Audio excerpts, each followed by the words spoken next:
Hey Narwhals, I'm your host Luke Narwhal, and today we'll be reading What Don't People Understand About Losing Weight? If you're new here, please tap that subscribe button below for more weight loss stories and to join our friendly community, the Narwhals. It takes a long time. People overestimate what they can accomplish in a week, but underestimate what they can accomplish in a year. For almost everyone, you can lose up to 1% of your body weight each week without sacrificing muscle mass, excluding the first week or two since you'll always lose a ton of water weight initially. But time passes no matter what, and it's better to be healthier after a year than in the exact same spot. It's way better to eat a little better consistently for 6 months than it is to eat a lot better for a week. Don't burn yourself out, just set reasonable goals and then stick to your plan. Yep, I see a lot of people talking about going strict on counting calories, cheating, etc. But placing harsh restrictions breeds stress, breeds feelings of shame when you slip up, and breeds an unwillingness to try. People are too quick to simplify weight loss to a purely physical process, while entirely dismissing the psychological aspect. The body is only one part of the equation. If it's not sustainable, it'll never work. Your diet should be more than just a diet, but instead, the focus should be on altering your lifestyle and your relationship with food. Your exercise program doesn't need to be intensely rigorous. If you're mainly sedentary, it can be as simple as taking a brisk walk each day. Make the aspects as enjoyable and fitting to you as you can. Cook with foods you like, just try more healthy approaches, and portion control. It's astonishing how easily we can overeat, even when eyeballing portions. And don't aim for perfection, you'll surely disappoint yourself. And if you slip up, you're more likely to be down on yourself. Start by shooting for 80 to 85% clean and go from there. This, absolutely this. At the end of the day, the only way to lose weight is calories out versus calories in, but there's no one-size-fits-all method. Some people get results by cutting processed sugar and taking a daily walk. Other people have good luck with Weight Watchers and hitting the gym. I knew a guy who dropped 50 pounds in a year by quitting a bad fast food habit and keeping his same activity level. It can take time to find out what works for you. Don't give up.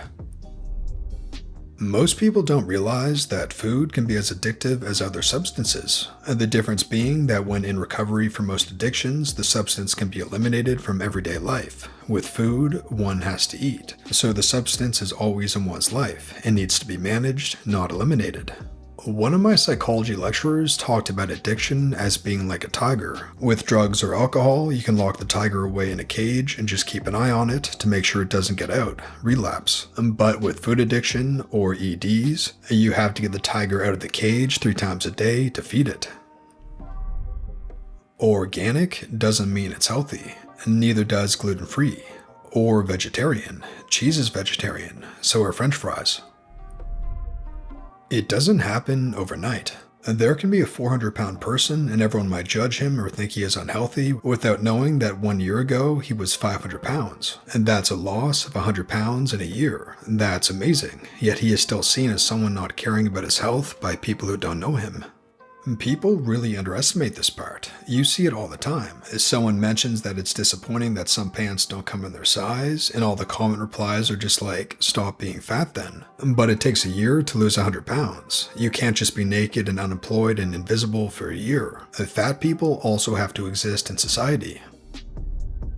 I've lost just over 100 pounds in 17 months, and 60 of it in the last 3. The most important things I try to keep in mind are, 1. You are the hero of your story. It starts and stops with your commitment. And 2. Progress isn't linear. Life gets in the way, and we all succumb to willpower. Find the strength to try to be better today than you were yesterday. There can be negative side effects psychologically when losing a lot of weight if you have not worked on building up positive affirmations of self-love and acceptance.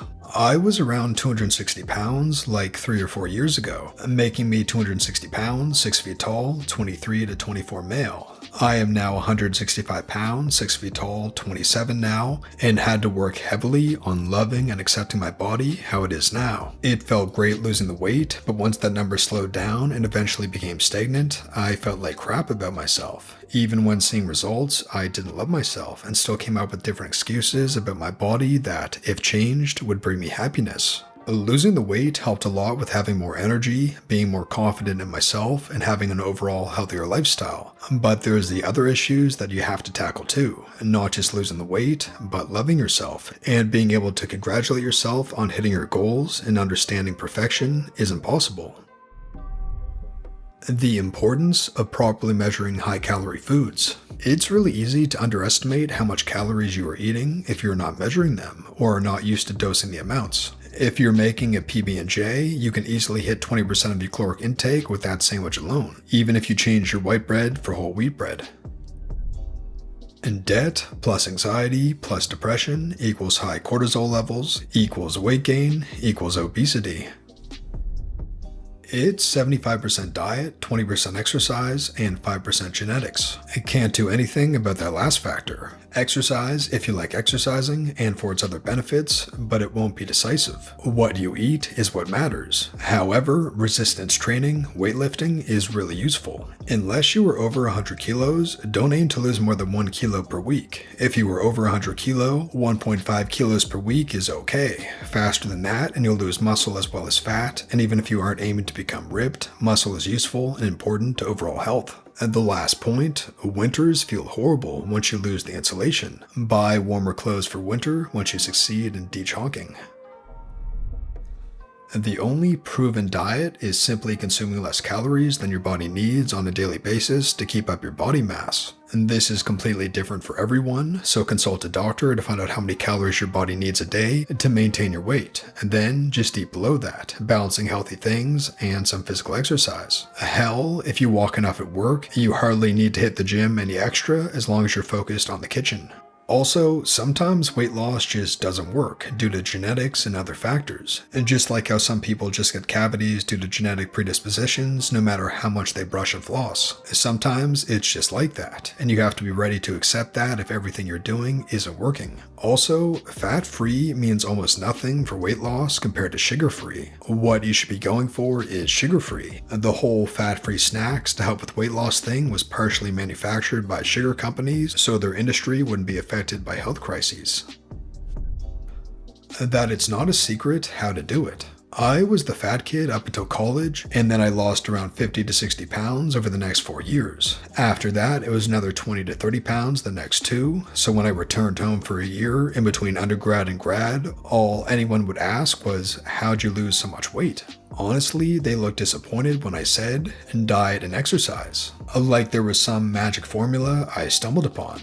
Unfortunately, as everyone here knows, there isn't. You just research what you're eating, change it if it isn't good for you, and commit to exercising regularly. Just because someone posted about how they lost a massive amount of weight in a small amount of time doesn't mean that you need to try to do the same. Weight loss is a long-term commitment and it can take a long time. I dropped 80 pounds over less than a year. It seemed every day I was shrinking out of clothes. I felt frigging invincible. But just a small backslide on the extremely rigorous diet and exercise regimen I had put myself on showed me that I was not doing it correctly. Once I hit my goal, I stopped being so hard on myself and started eating fairly normally again. I gained back 40 to the 80 pretty quickly and was devastated with myself. But I've been working my butt off the right way for a while now, and I've lost 30 to 40 I gained back. 10 more and I've hit my goal. And just do it the right way the first time, folks. That rush of dropping weight fast is not worth the trouble of packing it back on and having to work twice as hard to lose it again. And that brings us to the featured narwhals of the day from our Reddit community. To join our Reddit community, just open the description below. Also, don't forget to give this video a thumbs up and subscribe for more weight loss stories, and to join our friendly community, the Narwhals. Addicted to Falafel says, I started my weight loss journey in January and now I'm 46 pounds down. Never been happier with my life. I can live the rest of my teenage years in my 20s in a beautiful and healthy body where I'm confident. Never give up, Narwhals. You can do it. BRC 1998 says, I know I posted recently, but I found an old photo that makes me cringe. 290 to 300-ish pounds to 230. Sorry for my strained eye in the after picture. Dancing Book says, slowly making progress.